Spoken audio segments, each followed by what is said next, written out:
তুমি এখানে ডাকাতি করতে কেন এসছো? ডাকাতি করতে আসি না, মামা বলেছে এগুলো রেখে চলে যেতে। তোমার মামা বলেছে এইগুলো রেখে চলে যেতে। কার বাড়িতে? কার বাড়িতে?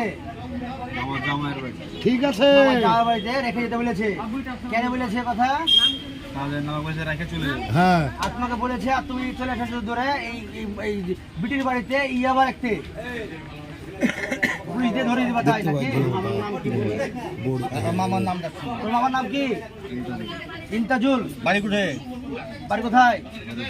হরিপুরে। বাবার নাম কি তোমার? ইন্তাজুলের বাবার নাম কি?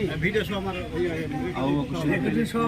ইন্তাজের বাবার নাম হচ্ছে আবু বকর সিদ্দিক। সিলেক্ট হরিপুরে বাড়ি। এক কটার দিকে আসছিল তোমরা? রাত 2:30 3টার দিকে আসছো রাত্রে। দিয়ে এই কোন ঘরে এটা ফেলতে? কোথায় এটা ফেলছিলা? কোন ঘরে? ভাই হাতের ওপরই আছে। ঘরে ধরো সব